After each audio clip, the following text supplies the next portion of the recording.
Hi all welcome back. Vibe coding ചെയ്ത് ഒരു AI powered application നമുക്കിന്ന് ബിൽഡ് ചെയ്യാം. മുഖത്തിലേക്ക് സ്വാഗതം. നമുക്ക് തുടങ്ങാം. വെബ് വികസനത്തിൽ HTML, CSS, ജാവാസ്ക്രിപ്റ്റ് എന്നിവയുടെ പ്രധാന ഉപയോഗങ്ങൾ എന്തൊക്കെയാണെന്ന് വിശദീകരിക്കാമോ? നമ്മുടെ അടുത്ത് ഇവിടെ മൈക്രോഫോൺസ് യൂസ് ചെയ്തോട്ടെ എന്നുള്ളതിൻ്റെ പെർമിഷൻസ് ചോദിക്കുന്നുണ്ട്. അപ്പോൾ ഞാൻ allow while visiting the site കൊടുക്കുന്നുണ്ട്. HTML നമ്മൾ വെബിലെ കണ്ടൻറ്റുകൾ ഓർഗനൈസ് ചെയ്യാൻ വേണ്ടി യൂസ് ചെയ്യുന്നു. CSS അതിനെയെല്ലാം നമ്മൾക്ക് സ്റ്റൈൽ ചെയ്യാൻ വേണ്ടിയിട്ട് കൂടുതൽ ഭംഗിയാക്കാനും പിന്നെ ജാവാസ്ക്രിപ്റ്റ് അതുമായിട്ട് ഇൻ്ററാക്റ്റ് ചെയ്യാനും യൂസ് ചെയ്യുന്നു.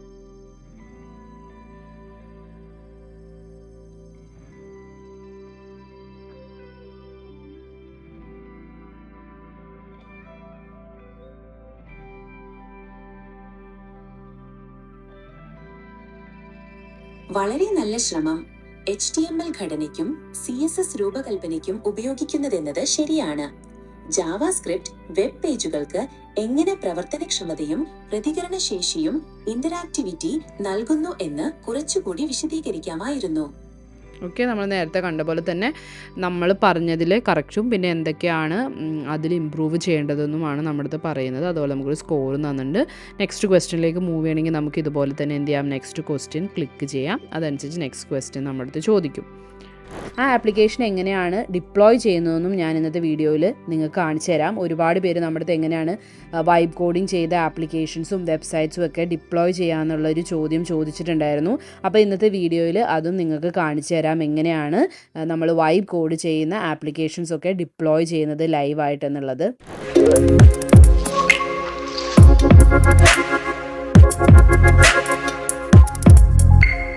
അപ്പോൾ നമ്മളെല്ലാവരും ഫേസ് ചെയ്യുന്ന ഒരു കോമൺ പ്രോബ്ലം ആണ് എപ്പോഴും നമ്മൾക്ക് ഇൻ്റർവ്യൂസൊക്കെ അറ്റൻഡ് ചെയ്യുന്ന സമയത്ത് ഇൻ്റർവ്യൂസിനൊക്കെ നമ്മൾക്ക് പ്രിപ്പയർ ചെയ്യാനായിട്ട് ഹെൽപ്പ് ചെയ്യുന്ന ഒരു AI പവേർഡ് ഇൻ്റർവ്യൂവർ ആപ്ലിക്കേഷനാണ് നമ്മളിന്ന് ക്രിയേറ്റ് ചെയ്യുന്നത്.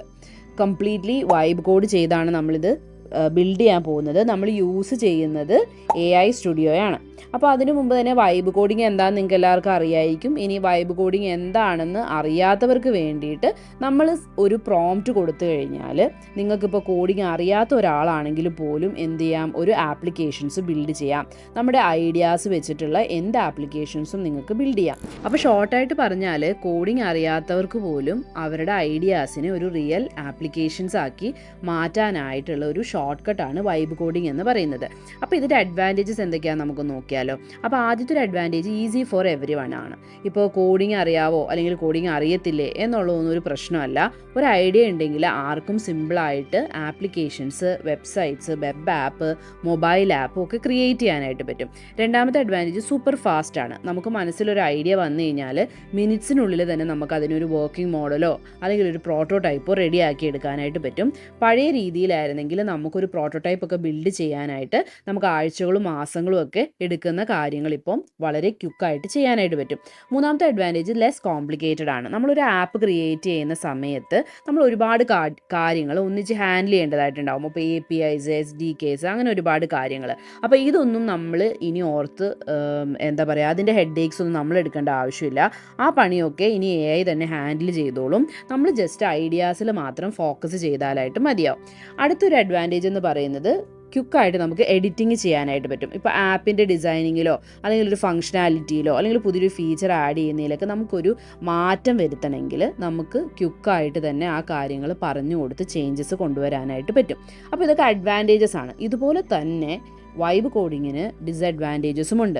നമ്മൾ ഒരു കോയിൻ്റെ രണ്ട് വശം പറയുന്ന പോലെ തന്നെ ആ ഒരു ഡിസഡ്വാൻറ്റേജസും നമ്മൾ അറിയുക എന്നുള്ളത് ഇമ്പോർട്ടൻ്റ് ആണ്. അപ്പോൾ ആദ്യത്തെ ഡിസഡ്വാൻറ്റേജ് എന്ന് പറയുന്നത് തന്നെ vague instructions is equal to bad results ആണ്.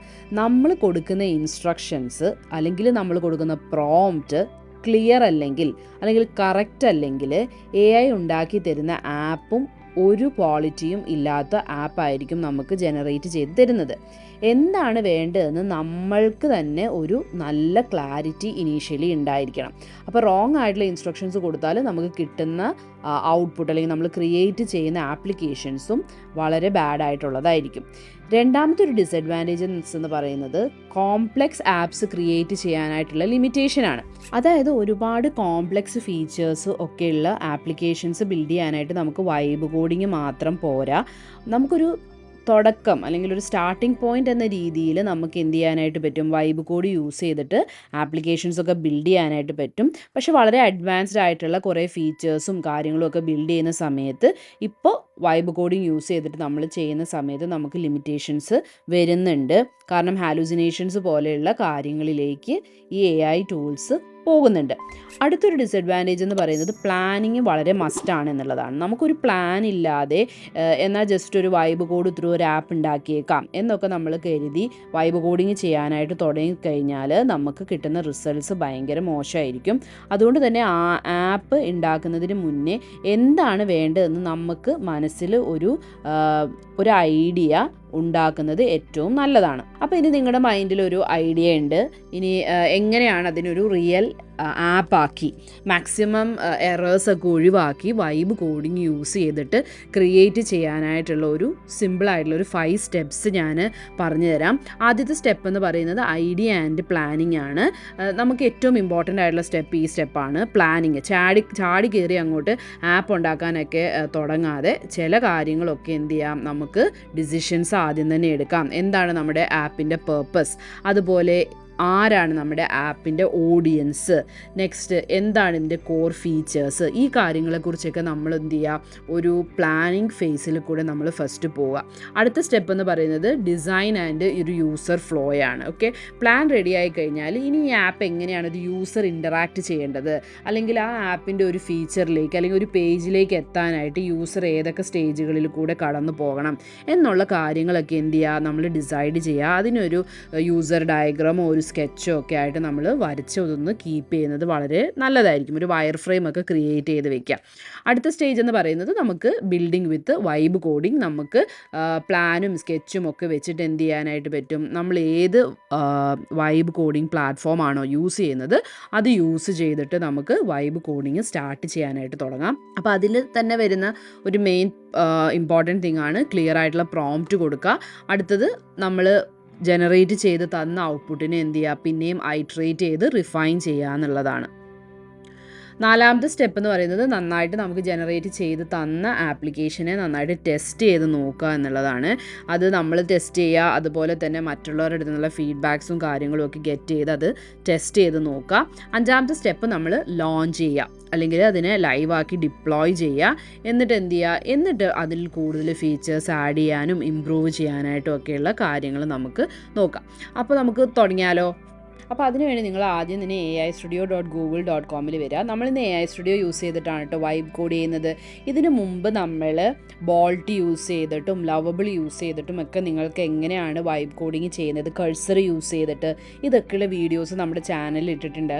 ഞാൻ അതിൻ്റെ എല്ലാം ലിങ്ക് ഇവിടെ കൊടുക്കാം. അപ്പോൾ നിങ്ങളതൊക്കെ കണ്ടിട്ടില്ലെങ്കിൽ അതൊന്ന് കാണാം. അപ്പോൾ ഇന്ന് നമ്മൾ ഗൂഗിൾ AI സ്റ്റുഡിയോ യൂസ് ചെയ്തിട്ട് നമ്മളിതുവരെ ചെയ്യുന്നത് കാണിച്ചിട്ടില്ല. അപ്പോൾ അത് നമുക്കൊന്ന് നോക്കാം. അപ്പോൾ AI സ്റ്റുഡിയോയിൽ വന്നതിന് ശേഷം ഇവിടെ നിങ്ങൾ നോക്കിക്കഴിഞ്ഞാൽ ബിൽഡ് എന്ന് പറയുന്ന ഈ ഒരു ഓപ്ഷൻ കാണാം. ഈ ലെഫ്റ്റ് സൈഡിൽ ഈ ബിൽഡ് എന്ന് പറയുന്ന ഈ ഒരു ഓപ്ഷൻ ക്ലിക്ക് ചെയ്യുക. ഇത് ക്ലിക്ക് ചെയ്യുമ്പോൾ ഇവിടെ നമുക്ക് നമ്മുടെ ഐഡിയാസ് ഡിസ്ക്രൈബ് ചെയ്യാനായിട്ടുള്ള ഒരു ഓപ്ഷൻ കാണാനായിട്ട് പറ്റും. ഓപ്ഷൻ അല്ല, ഒരു ടെക്സ്റ്റ് ഏരിയ ഉണ്ട്. ഇവിടെയാണ് നമുക്ക് എന്താണ് ബിൽഡ് ചെയ്യേണ്ടതെന്നുള്ളത് നമ്മൾ മെൻഷൻ ചെയ്ത് കൊടുക്കുന്നത്. ഇനി നിങ്ങൾക്കതൊരു വോയിസ് ആയിട്ട് പറയണമെങ്കിൽ ഈ ഒരു മൈക്രോഫോണിൻ്റെ ഈ ഒരു ഇത് ക്ലിക്ക് ചെയ്ത് കഴിഞ്ഞാൽ നമുക്കത് വോയിസ് ആയിട്ട് പറയാം. ഇനി നമുക്ക് ഫയൽസ് പോലത്തെ കാര്യങ്ങൾ അപ്ലോഡ് ചെയ്ത് കൊടുക്കണമെങ്കിൽ അപ്ലോഡ് ചെയ്ത് കൊടുക്കാം. ഞാൻ നേരത്തെ പറഞ്ഞായിരുന്നല്ലോ, നമ്മൾക്ക് അതിനൊരു വയർ ഫ്രെയിം ആക്കുകയോ അല്ലെങ്കിൽ ഒരു സ്കെച്ചൊക്കെ നമ്മുടെ കയ്യിലുണ്ടെങ്കിൽ നമുക്കത് അപ്ലോഡ് ചെയ്ത് കൊടുക്കാം. ഇൻസ്ട്രക്ഷൻസ് ഒക്കെ നമ്മളൊരു ടെക്സ്റ്റ് ഫയലിൽ പ്രോപ്പറായിട്ട് റിക്വയർമെൻറ്റ്സ് ഒക്കെ മെൻഷൻ ചെയ്ത് വെച്ചിട്ടുണ്ടെങ്കിൽ അതിന് നമുക്കൊരു ടെക്സ്റ്റ് ഫയൽ ഇവിടെ അപ്ലോഡ് ചെയ്യാം. PDF അപ്ലോഡ് ചെയ്യണമെങ്കിൽ അതും നമുക്ക് അപ്ലോഡ് ചെയ്യാനായിട്ട് പറ്റും. ഇനി നമുക്ക് ഇവിടുന്ന് മോഡൽസ്, ഡിഫറെൻറ്റ് മോഡൽസ് ചൂസ് ചെയ്യാം. ഇവിടെ നമുക്ക് അവൈലബിൾ ആയിട്ടുള്ളത് ജെമിനി 2.5 പ്രോ മോഡലും ഫ്ലാഷ് മോഡലും അവൈലബിൾ ആണ്. ഇനി നമ്മുടെ ആപ്പ് ബിൽഡ് ചെയ്യുന്ന സമയത്ത് ഈ ഒരു AI സ്റ്റുഡിയോ ശ്രദ്ധിക്കേണ്ടതായിട്ടുള്ള കസ്റ്റം ഇൻസ്ട്രക്ഷൻസ് എന്തെങ്കിലും ഉണ്ടെങ്കിൽ നമുക്ക് എന്ത് ചെയ്യാം, ഈ സിസ്റ്റം ഇൻസ്ട്രക്ഷൻസിൻ്റെ ഉള്ളിൽ നമുക്ക് അത് മെൻഷൻ ചെയ്ത് കൊടുക്കാം. അതായത് എപ്പോഴും നിങ്ങൾ കമൻറ്റ് ചെയ്തിരിക്കണം, അല്ലെങ്കിൽ എന്താണ് നമ്മളുടേതായിട്ടുള്ള എന്തെങ്കിലും വേരിയബിൾസ് ഡിക്ലെയർ ചെയ്യുന്ന സമയത്തൊക്കെ ഫോളോ ചെയ്യേണ്ടതായിട്ടുള്ള എന്തെങ്കിലും നമ്മളുടെ ഇൻസ്ട്രക്ഷൻസ് ഒക്കെ റൈറ്റ് ചെയ്യുന്ന സമയത്ത് അല്ലെങ്കിൽ വേരിയബിൾസ് ഒക്കെ ഡിക്ലെയർ ചെയ്യുന്ന സമയത്ത് ഏതെങ്കിലും ഒരു പെർട്ടിക്കുലർ ഫോർമാറ്റ് നമുക്ക് ഫോളോ ചെയ്യണമെങ്കിൽ അതൊക്കെ നമുക്ക് മെൻഷൻ ചെയ്ത് കൊടുക്കാനായിട്ട് പറ്റും. പിന്നെ നമുക്ക് ഏത് ലാംഗ്വേജ് ചൂസ് ചെയ്യാം, ഐദർ റിയാക്ട് ഓർ ആംഗുലർ നമുക്ക് ചൂസ് ചെയ്യാനായിട്ട് പറ്റും. പിന്നെ മൈക്രോഫോൺ ഏതാണ് എന്നുള്ളത് നമുക്കിവിടെ സെറ്റ് ചെയ്ത് കൊടുക്കാനായിട്ട് പറ്റും.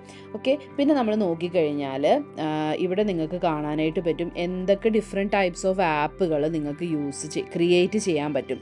അതായത് ഗൂഗിൾ ജെമിനിയുടെ എന്തൊക്കെ ഡിഫറെൻ്റ് ആയിട്ടുള്ള പല ഫീച്ചേഴ്സ് നമുക്ക് നമ്മുടെ AI ആപ്പുകൾ ബിൽഡ് ചെയ്യാനായിട്ട് പറ്റും എന്നുള്ള ഒരുപാട് ഓപ്ഷൻസ് ഇവിടെ നിങ്ങൾക്ക് കാണാം.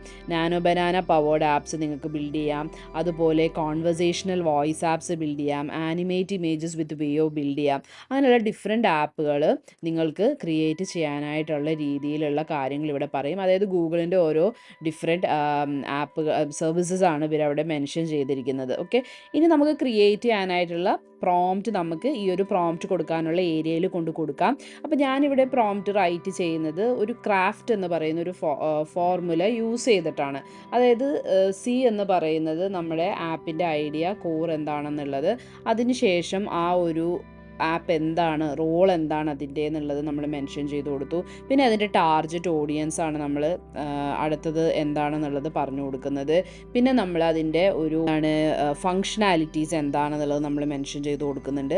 പിന്നെ നമ്മൾ എന്താണ് പറഞ്ഞു കൊടുക്കുന്നത്, അതിൻ്റെ ടോൺ അല്ലെങ്കിൽ സ്റ്റൈൽ എങ്ങനെയാണ് വേണ്ടത് എന്നുള്ളത് നമ്മൾ മെൻഷൻ ചെയ്ത് കൊടുക്കുന്നുണ്ട്. ഓക്കെ, അപ്പോൾ അതിനെക്കുറിച്ചുള്ള ഡീറ്റെയിൽഡ് ആയിട്ടുള്ളൊരു വീഡിയോ നിങ്ങൾക്ക് വേണമെങ്കിൽ നിങ്ങളൊന്ന് കമൻറ്റ് ചെയ്താൽ മതി. എങ്ങനെയാണ് വൈബ് കോഡ് ചെയ്യാൻ വേണ്ടിയിട്ടൊരു പെർഫെക്റ്റ് ആയിട്ടുള്ള ഒരു പ്രോംപ്റ്റ് ക്രാഫ്റ്റ് ചെയ്യുന്നത് എന്നുള്ളതൊന്ന് നിങ്ങൾക്ക് വേണമെങ്കിൽ ഒന്ന് പറയുക. അപ്പോൾ ഞാൻ അതിനെക്കുറിച്ചുള്ളൊരു വീഡിയോ ഇടാം കേട്ടോ. അപ്പോൾ നമുക്ക് ഈ ഒരു പ്രോംപ്റ്റ് ഇനി ഒന്ന് റൺ ചെയ്ത് നോക്കാം. അപ്പം ഇത് നമ്മൾ പ്രോംപ്റ്റ് കൊടുത്തതിന് ശേഷം ബിൽഡ് എന്ന് പറയുന്ന ഈ ഒരു ബട്ടൺ ക്ലിക്ക് ചെയ്യാം. ഓക്കെ, അപ്പോൾ ഇങ്ങനത്തെ ഒരു ഇൻ്റർഫേസിലേക്കായിരിക്കും വരുന്നത്. അപ്പോൾ ഇവിടെ നമ്മൾ അത് തിങ്ക് ചെയ്യാനായിട്ട് തുടങ്ങിയിട്ടുണ്ട്. അപ്പോൾ ഇവിടെ കുറേ ഫയൽസും കാര്യങ്ങളൊക്കെ ഓൾറെഡി ക്രിയേറ്റ് ചെയ്ത് വെച്ചിട്ടുണ്ട്. അത് തന്നെ എന്ത് ചെയ്യുന്നു, 3 എറേഴ്സ് അനലൈസ് ചെയ്തിട്ടുണ്ടെന്ന് പറഞ്ഞിട്ട് അത് തന്നെ ഫിക്സ് ചെയ്യുന്നുണ്ട്. പിന്നെ നമ്മളിവിടെ റൈറ്റ് സൈഡിലേക്ക് വന്നു കഴിഞ്ഞാൽ കുറച്ചിവിടെ കാർഡ്സിൽ എന്തൊക്കെയാണ് നമുക്ക് ആപ്പിലേക്ക് ഇമ്പ്രൂവ് ചെയ്യാനായിട്ട് പറ്റുന്ന കാര്യങ്ങളെന്ന് ഇത് തന്നെ നമ്മൾക്ക് കുറച്ച് സജഷൻസ് പറഞ്ഞു തരുന്നുണ്ട്. For example implement difficulty levels, അതായത് നമ്മുടെ ഈ ഒരു ഇൻ്റർവ്യൂ കോച്ച് ആപ്പിലേക്ക് നമ്മൾക്ക് ഡിഫിക്കൽട്ടി ലെവൽസ് ആഡ് ചെയ്യാനായിട്ട് നമ്മുടെ അടുത്ത് പറയുന്നുണ്ട്. അത് നമുക്ക് ആഡ് ടു ചാറ്റ് എന്ന് കൊടുത്തു കഴിഞ്ഞാൽ എന്ത് പറ്റും, ഓട്ടോമാറ്റിക്കലി അതിവിടെ വന്നോളും. ആ ഒരു പ്രോംപ്റ്റ് കണ്ടോ, add functionality for the user to select an interview difficulty level എന്നുള്ളത് വന്നിട്ടുണ്ട്. ഇനി അതുപോലെ തന്നെ പറയുന്ന മറ്റൊരു സജഷനാണ് ആഡ് പേഴ്സണാലിറ്റി ക്വസ്റ്റ്യൻസ് ആഡ് ചെയ്യാൻ പറയുന്നുണ്ട്. അപ്പോൾ അത് നമുക്ക് ബെറ്ററാണ്, നമ്മുടെ ആപ്പിൽ ആഡ് ചെയ്താൽ ഗുഡാണെന്ന് തോന്നുകയാണെങ്കിൽ നമുക്ക് എന്ത് ചെയ്യാം, ഇവിടെ ആഡ് ടു ചാറ്റ് ക്ലിക്ക് ചെയ്യുമ്പം ഓട്ടോമാറ്റിക്കലി ആ ഒരു ഫങ്ഷനാലിറ്റി ആഡ് ചെയ്യാൻ വേണ്ടിയിട്ടുള്ള ഒരു പ്രോംപ്റ്റും ഇവിടെ വന്ന്. അപ്പോൾ നമ്മുടെ ആപ്പ് ഇവിടെ റെഡി ആയിട്ടുണ്ട്. അപ്പോൾ നമ്മുടെ അടുത്ത് മൈക്രോഫോൺ അലൗ ചെയ്യാനായിട്ട് പറയുന്നുണ്ട്. അപ്പോൾ നമുക്കതൊന്ന് അലൗ ചെയ്യാം. അപ്പോൾ അതിന് മുമ്പ് തന്നെ ഇവിടെ നിങ്ങൾ നോക്കേണ്ട വേറൊരു കാര്യം എന്താ വെച്ചിട്ടുണ്ടെങ്കിൽ നമുക്ക് ഓരോ ഡിവൈസസിൽ എങ്ങനെയാണെന്നുള്ളത് ചെക്ക് ചെയ്യാനായിട്ട് പറ്റും. അപ്പോൾ ഇവിടെ സെലക്ട് ഡിവൈസ് പ്രിവ്യൂ ചൂസ് ചെയ്താൽ നമ്മുടെ ഈ ഒരു ആപ്പ് ഒരു മൊബൈലിൽ നിന്ന് ഒരു യൂസർ യൂസ് ചെയ്യുകയാണെങ്കിൽ എങ്ങനെയാണെന്ന് നമുക്ക് നോക്കാം. അതുപോലെ തന്നെ ടാബിൽ നിന്നൊക്കെ യൂസ് ചെയ്യുമ്പോൾ എങ്ങനെയാണെന്ന് അറിയാനായിട്ട് പറ്റും. അതായത് ബേസിക്കലി നമ്മൾ റെസ്പോൺസീവ് ചെക്ക് ചെയ്യാനായിട്ടുള്ള പോസിബിലിറ്റിയാണിത്. ഇനി മൊബൈൽ തന്നെ എടുക്കുമ്പോൾ നമ്മൾ മൊബൈൽ ഹൊറിസോണ്ടലായിട്ടും വെർട്ടിക്കലായിട്ടും യൂസ് ചെയ്യും അല്ലേ. അപ്പോൾ ഒരു യൂസർ ഹൊറിസോണ്ടലായിട്ട് യൂസ് ചെയ്യുമ്പം എങ്ങനെയാണെന്ന് നമ്മൾക്ക് അറിയണമെങ്കിൽ എന്ത് ചെയ്യാം, ഈ ഒരു റൊട്ടേറ്റ് ഡിവൈസ് നിങ്ങൾ ക്ലിക്ക് ചെയ്ത് കഴിഞ്ഞാൽ അതിലെങ്ങനെയായിരിക്കും വ്യൂ വരുന്നതെന്നൊക്കെ കറക്റ്റായിട്ട് അറിയാനായിട്ട് പറ്റും. ഓക്കെ, അപ്പോൾ എപ്പോഴും നിങ്ങളൊരു ആപ്ലിക്കേഷൻസ് ഇതുപോലെ ബിൽഡ് ചെയ്യുന്ന സമയത്ത് നിങ്ങൾ ഓൾറെഡി ഒരു ഡെവലപ്പറൊക്കെ ആണെങ്കിൽ നിങ്ങൾക്ക് അറിയായിരിക്കും. ഇനി അങ്ങനെ അല്ലാത്തവരാണെങ്കിൽ എപ്പോഴും റെസ്പോൺസീവ് ചെക്ക് ചെയ്യുക എന്നുള്ളത് ഭയങ്കര ഇമ്പോർട്ടൻ്റ് ആണ്. അതായത് എല്ലാ ഡിവൈസസിലും എങ്ങനെയാണ് നമ്മുടെ ആപ്പ് ഇരിക്കുന്നത് അല്ലെങ്കിൽ വർക്ക് ചെയ്യുന്നത് നമ്മൾ ചെക്ക് ചെയ്ത് നോക്കണം. ഒരുപാട് യൂസേഴ്സും മൊബൈൽ യൂസ് ചെയ്യുന്നവരുണ്ടായിരിക്കും. അപ്പോൾ നമ്മൾ ഡെസ്ക്ടോപ്പിൽ ആപ്ലിക്കേഷൻ ബിൽഡ് ചെയ്ത് കഴിഞ്ഞ സമയത്ത് നമ്മളത് ഡെസ്ക്ടോപ്പിൽ മാത്രം എങ്ങനെ ഇരിക്കുന്നു നോക്കിയാൽ പോരാ. എപ്പോഴും മൊബൈലിലും ടാബിലും ഒക്കെ എങ്ങനെയായിരിക്കും എന്നുള്ളത് നമ്മൾ നോക്കണം. നോക്കണം. അതിലെന്തെങ്കിലും ഇഷ്യൂസ് ഉണ്ടെങ്കിൽ നമ്മളത് ഫിക്സ് ചെയ്യാൻ വേണം. അതുപോലെ തന്നെയാണ് നമ്മൾ ബ്രൗസർ കോമ്പാറ്റബിലിറ്റി ചെക്ക് ചെയ്യുക എന്നുള്ളത്. പല ബ്രൗസേഴ്സിലും എങ്ങനെയാണ് നമ്മുടെ ആപ്ലിക്കേഷൻസ് വർക്ക് ചെയ്യുന്നത് നിങ്ങൾ ചെക്ക് ചെയ്യണം. അതായത് ഒരുപാട് യൂസേഴ്സ് മാക്കിൽ നിന്നൊക്കെ യൂസ് ചെയ്യുന്നവരുണ്ടാവും. അപ്പോൾ അവർ യൂസ് ചെയ്യുന്നത് ചിലപ്പോൾ സഫാരി ബ്രൗസർ ആയിരിക്കും ഡിഫോൾട്ടായിട്ട് വരുന്നത്. അപ്പോൾ സഫാരി ബ്രൗസറിൽ എങ്ങനെയായിരിക്കും, അതുപോലെ ഗൂഗിൾ ക്രോമിൽ എങ്ങനെയായിരിക്കും, ഇതൊക്കെ നമ്മൾ എപ്പോഴും ചെക്ക് ചെയ്യാന്നുള്ളത് എവറി ടൈം ഒരു വെബ്സൈറ്റോ വെബ് ആപ്ലിക്കേഷൻസോ ഒക്കെ ബിൽഡ് ചെയ്യുമ്പം ശ്രദ്ധിക്കേണ്ട കാര്യങ്ങളാണ്. അപ്പോൾ നമുക്കിനി നമ്മുടെ ആപ്ലിക്കേഷൻ ഒന്ന് റൺ ചെയ്ത് നോക്കാം. അപ്പോൾ ഇതാണ് നമ്മുടെ ഒരു ആപ്പ് വരുന്നത്. അപ്പോൾ ഇനി നമുക്ക് നമ്മുടെ ആപ്പ് ഒന്ന് ടെസ്റ്റ് ചെയ്ത് നോക്കാം. അപ്പോൾ ഇവിടെ നിങ്ങൾക്ക് കാണാൻ പറ്റും, നമുക്കിവിടെ റോള് ചൂസ് ചെയ്യാനായിട്ട് പറ്റും. അപ്പോൾ ഇവിടെ കുറച്ച് റോൾസ് ആഡ് ചെയ്തിട്ടുണ്ട്. Front end developer, data analyst, digital marketer എന്നൊക്കെ പറഞ്ഞ കുറച്ച് റോൾസ് ആഡ് ചെയ്ത് തന്നിട്ടുണ്ട്. ഇനി ഞാനിപ്പോൾ ഒരു ഫ്രണ്ട് എൻഡ് ഡെവലപ്പറിൻ്റെ ആണ് ഞാനിവിടെ ചൂസ് ചെയ്യുന്നത്. അപ്പോൾ നമ്മുടെ അടുത്ത് ഇവിടെ ചോദിക്കുന്നുണ്ട് ഏതാണ് ഡിഫിക്കൽട്ടി ലെവൽ വേണ്ടതെന്ന് നമുക്ക് ചോദിക്കുന്നുണ്ട്. അപ്പോൾ ഈസി വേണോ, മീഡിയം വേണോ, ഹാർഡ് വേണോ എന്നുള്ളത് നമുക്ക് ചൂസ് ചെയ്യാം. അപ്പോൾ ഞാനിവിടെ ഈസി കൊടുത്തിട്ടുണ്ട്. എന്നിട്ട് സ്റ്റാർട്ട് ഇൻ്റർവ്യൂ കൊടുത്തു.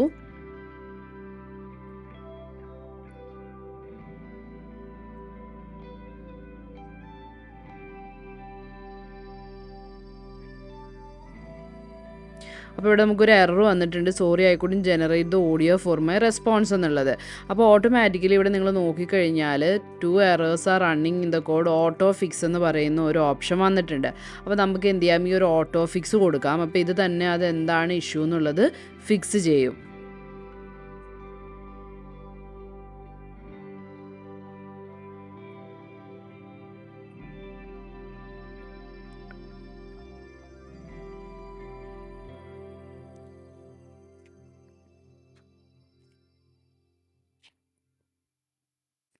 ഓക്കെ, അപ്പോൾ അതെന്താണ് ഇഷ്യൂ എന്നുള്ളത് അത് തന്നെ ഫൈൻഡ് ചെയ്തിട്ട് അതിപ്പോൾ ഫിക്സ് ചെയ്തിട്ടുണ്ട്. ജെമിനി സർവീസ് .ts എന്നുള്ള ഫയലിൽ അത് എഡിറ്റ് ചെയ്യുന്നുണ്ട് ഇപ്പോൾ.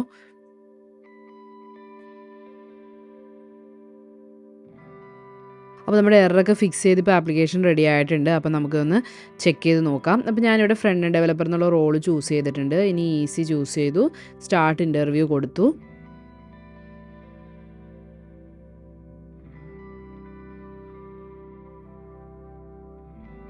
നമസ്കാരം, അഭിമുഖത്തിലേക്ക് സ്വാഗതം. നമുക്ക് തുടങ്ങാം. ഒരു വെബ് പേജിന്റെ അടിസ്ഥാന ഘടന നിർമ്മിക്കാൻ ഉപയോഗിക്കുന്ന HTML നെ കുറിച്ചും അതിന്റെ പ്രാധാന്യത്തെക്കുറിച്ചും വിശദീകരിക്കാമോ? HTML എന്ന് പറഞ്ഞാൽ hyper text markup language. HTML use ചെയ്തിട്ടാണ് നമ്മൾ വെബ് പേജുകളൊക്കെ ഡെവലപ്പ് ചെയ്യുന്നത്. അതിൻ്റെ ഒരു സ്ട്രക്ചറിൻ്റെ ബേസിസിലാണ് നമ്മൾ വെബ് പേജൊക്കെ റെൻഡർ ചെയ്യുന്നത്. അപ്പോൾ ഞാനിപ്പോൾ ഇവിടെ ആൻസർ പറഞ്ഞിട്ടുണ്ട്. ഇനി നമുക്കിതൊന്ന് സെൻഡ് ചെയ്യാം.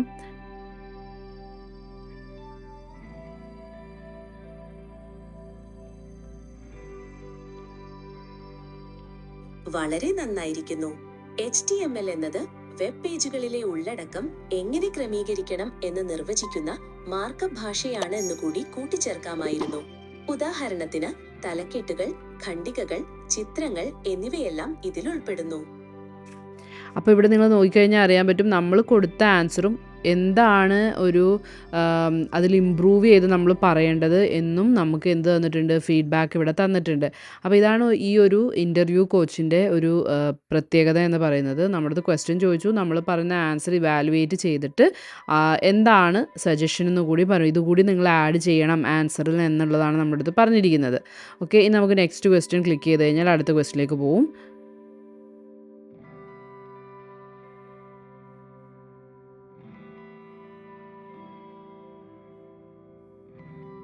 വളരെ നന്നായിരിക്കുന്നു.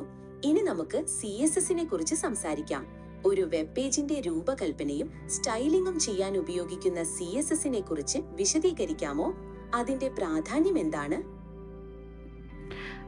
CSS ഉപയോഗിച്ചാണ് നമ്മൾ വെബ് പേജിനെ സ്റ്റൈൽ ചെയ്യുന്നത്. ഒരു വെബ് പേജ് HTML യൂസ് ചെയ്ത് നമ്മൾ റൈറ്റ് ചെയ്ത കണ്ടൻറ്റുകളെ കുറച്ചും കൂടി നല്ല രീതിയിൽ യൂസറിന് അട്രാക്റ്റീവായിട്ടും കാണാൻ വേണ്ടിയിട്ടും അത് ഓർഗനൈസ് ചെയ്യാൻ വേണ്ടിയിട്ടും നമ്മൾ ഡിസൈൻ ഭംഗിയാക്കാൻ വേണ്ടിയാണ് നമ്മൾ CSS യൂസ് ചെയ്യുന്നത്. CSS പലതരമുണ്ട്. ഇൻലൈൻ CSS, എക്സ്റ്റേണൽ CSS എന്നൊക്കെ ഉള്ളത്.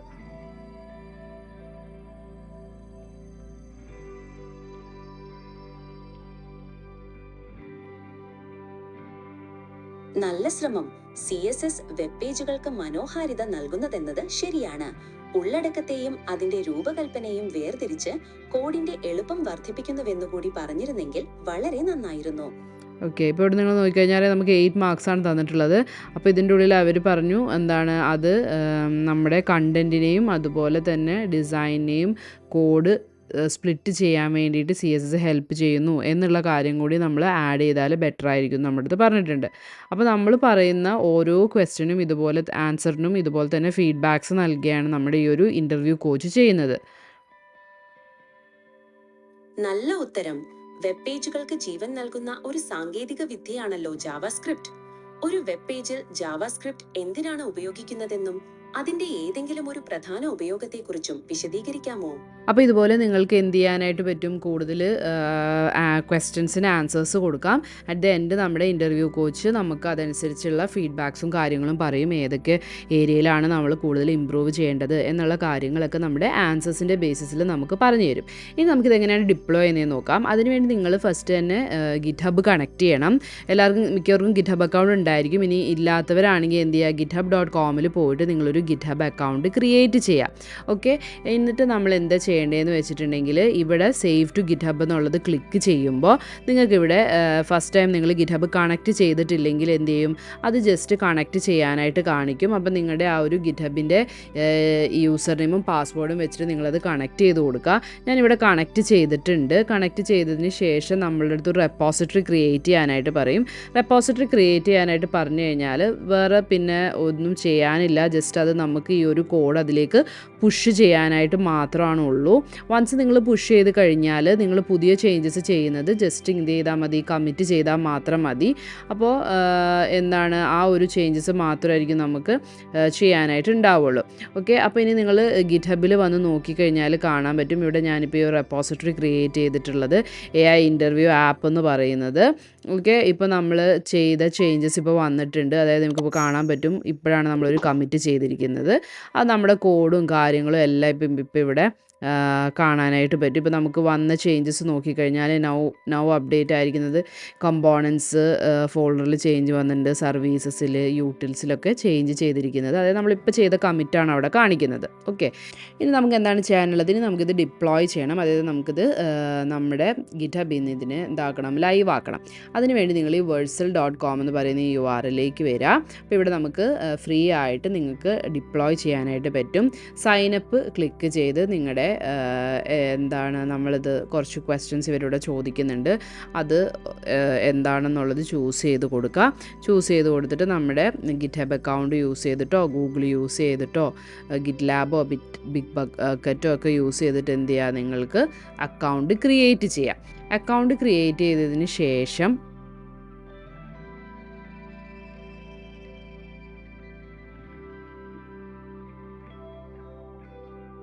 അപ്പോൾ ഞാനിവിടെ GitHub അക്കൗണ്ട് യൂസ് ചെയ്തിട്ടാണ് ക്രിയേറ്റ് ചെയ്തിരിക്കുന്നത്. അപ്പോൾ വൺസ് ലോഗിൻ ചെയ്തതിന് ശേഷം ഇവിടെ നിങ്ങൾ എന്ത് ചെയ്യണം, ആഡ് എ GitHub അക്കൗണ്ട് നിങ്ങൾ കൊടുക്കണം. ഇത് ക്ലിക്ക് ചെയ്തിട്ട് നിങ്ങളുടെ GitHub അക്കൗണ്ട് കണക്ട് ചെയ്യണം. ഓക്കെ, എന്നാൽ മാത്രമാണ് നമുക്കിവിടെ എന്ത് ചെയ്യുള്ളൂ, നമ്മൾ കൊടുക്കുന്ന URL നമുക്ക് ഡിപ്ലോയ് ചെയ്യാനായിട്ട് പറ്റുള്ളൂ. അപ്പോൾ GitHub അക്കൗണ്ട് ഞാനിവിടെ കണക്ട് ചെയ്തിട്ടുണ്ട്. അപ്പോൾ അതുപോലെ നിങ്ങൾ എന്ത് ചെയ്യുക, ആഡ് GitHub അക്കൗണ്ട് ക്ലിക്ക് ചെയ്തിട്ട് അത് കണക്ട് ചെയ്ത് കൊടുക്കുക. കണക്ട് ചെയ്തതിന് ശേഷം നമ്മൾ എന്താ ചെയ്യേണ്ടത് വെച്ചിട്ടുണ്ടെങ്കിൽ നമ്മുടെ ഈ ഒരു ഇതിലേക്ക് വരിക, നമ്മുടെ ഈ ഒരു റെപ്പോസിറ്ററിയിലേക്ക് വരിക. എന്നിട്ട് നമ്മുടെ ഈ ഒരു URL നിങ്ങളിവിടെ കോപ്പി ചെയ്യണം. അതായത് ഈ കോഡ് എന്നുള്ളത് ക്ലിക്ക് ചെയ്ത് കഴിഞ്ഞാൽ നിങ്ങൾക്ക് ഇതിൻ്റെ ഈ ഒരു URL കിട്ടും. ഓക്കെ, ഇത് നിങ്ങൾ ഇവിടുന്ന് ജസ്റ്റ് കോപ്പി ചെയ്യുക. കോപ്പി ചെയ്തിട്ട് ഇവിടെ പേസ്റ്റ് ചെയ്ത് കൊടുക്കുക. Okay, enter the GitHub URL that you want to ഇതെന്നുള്ളിടത്ത് ക്ലിക്ക് ചെയ്ത് എൻ്റർ ചെയ്ത് കൊടുക്കുക. അത് എന്നിട്ട് എന്ത് ചെയ്യുക, കണ്ടിന്യൂ ബട്ടൺ ക്ലിക്ക് ചെയ്യുക. കണ്ടിന്യൂ ക്ലിക്ക് ചെയ്ത സമയത്ത് നമ്മുടെ അടുത്ത് ഇമ്പോർട്ടിങ് ഫ്രം GitHub ഒക്കെ കാണിക്കും. അതിനുശേഷം നമ്മൾക്ക് എന്ത് ചെയ്യാം, ഡിപ്ലോയ് എന്നുള്ള ഈ ഒരു ബട്ടൺ നിങ്ങൾ ക്ലിക്ക് ചെയ്യാം. ഇനി ഇവിടെ നിങ്ങൾ ചെയ്യേണ്ട ഒരു കാര്യം എന്താണെന്ന് വെച്ചിട്ടുണ്ടെങ്കിൽ, സിൻസ് നമ്മൾ AI യൂസ് ചെയ്തിട്ട് ചെയ്യുന്നതായതുകൊണ്ട് തന്നെ ഈ എൻവയോൺമെൻറ്റ് വേരിയബിൾസ് നമ്മൾ സെറ്റ് ചെയ്ത് കൊടുക്കണം. അതായത് നമ്മുടെ ഈ ഒരു ആപ്ലിക്കേഷനിൽ നമ്മൾ എന്ത് യൂസ് ചെയ്യുന്നുണ്ട്, ഗൂഗിളിൻ്റെ APIs യൂസ് ചെയ്യുന്നുണ്ട്. അപ്പോൾ അത് എന്ത് ചെയ്ത് കൊടുക്കണം, നമ്മൾ ആഡ് ചെയ്ത് കൊടുക്കണം. അപ്പോൾ അതിന് വേണ്ടിയിട്ട് നിങ്ങൾ എന്താണ് ചെയ്യേണ്ടതെന്ന് വെച്ചാൽ, അപ്പോൾ ഇവിടെ വന്നിട്ട് നമ്മൾ എന്ത് ചെയ്യണമെന്ന് വെച്ചാൽ ഈ ഗെറ്റ് API കീ ഉണ്ടല്ലോ, ഇവിടെ വന്നിട്ട് നമ്മൾ ഈ ഒരു API കീ നിങ്ങൾ കോപ്പി ചെയ്യണം. എന്നിട്ട് നമ്മുടെ പ്രൊജക്റ്റിൻ്റെ ഉള്ളിൽ വന്നിട്ട് ഇവിടെ നിങ്ങളിതിൻ്റെ വാല്യൂ ആയിട്ട് ഇതിൻ്റെ കീ ആയിട്ട് ജെമിനി API കീ എന്ന് കൊടുക്കുക. വാല്യൂ ആയിട്ട് നമ്മൾ ഈ ഒരു API കീ കോപ്പി ചെയ്തുകൊണ്ട് വന്നിട്ട് ഇവിടെ നമ്മൾ പേസ്റ്റ് ചെയ്യണം. ഓക്കെ, എന്നിട്ട് എന്ത് ചെയ്യുക, എന്നിട്ട് ഡിപ്ലോയ് ക്ലിക്ക് ചെയ്യുക.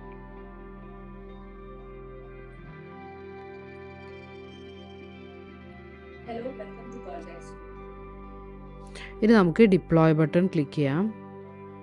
അപ്പോൾ നമ്മുടെ ആപ്പ് ഡിപ്ലോയ് ചെയ്യുന്നുണ്ട്.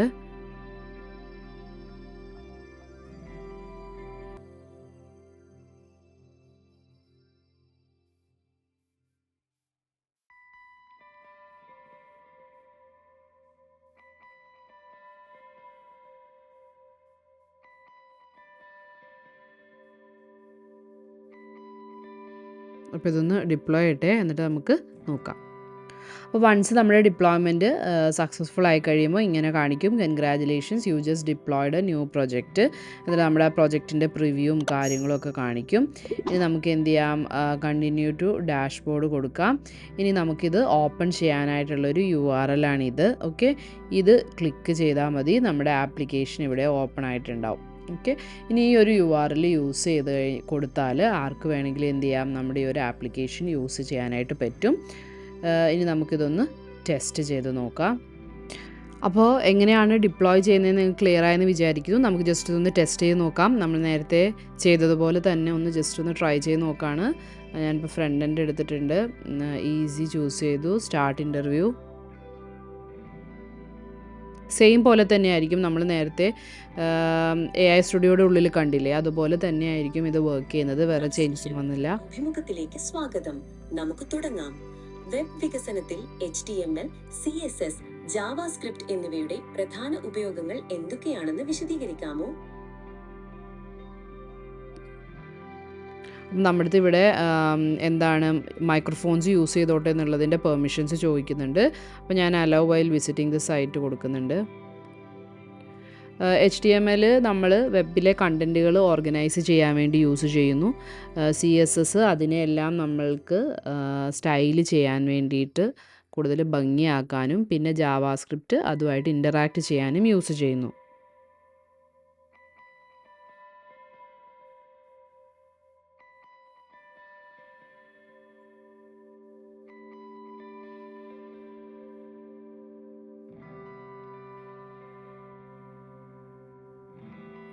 വളരെ നല്ല ശ്രമം. HTML ഘടനയ്ക്കും CSS രൂപകൽപ്പനയ്ക്കും ഉപയോഗിക്കുന്നതെന്നത് ശരിയാണ്. ജാവാസ്ക്രിപ്റ്റ് വെബ് പേജുകൾക്ക് എങ്ങനെ പ്രവർത്തനക്ഷമതയും പ്രതികരണശേഷിയും ഇന്ററാക്ടിവിറ്റി നൽകുന്നു എന്ന് കുറച്ചുകൂടി വിശദീകരിക്കാമായിരുന്നു. ഓക്കെ, നമ്മൾ നേരത്തെ കണ്ട പോലെ തന്നെ നമ്മൾ പറഞ്ഞതിൽ കറക്റ്റും പിന്നെ എന്തൊക്കെയാണ് അതിൽ ഇമ്പ്രൂവ് ചെയ്യേണ്ടതെന്നുമാണ് നമ്മുടെ അടുത്ത് പറയുന്നത്. അതുപോലെ നമുക്കൊരു സ്കോറും തന്നിട്ടുണ്ട്. നെക്സ്റ്റ് ക്വസ്റ്റ്യനിലേക്ക് മൂവ് ചെയ്യണമെങ്കിൽ നമുക്ക് ഇതുപോലെ തന്നെ എന്ത് ചെയ്യാം, നെക്സ്റ്റ് ക്വസ്റ്റ്യൻ ക്ലിക്ക് ചെയ്യാം. അതനുസരിച്ച് നെക്സ്റ്റ് ക്വസ്റ്റ്യൻ നമ്മുടെ അടുത്ത് ചോദിക്കും.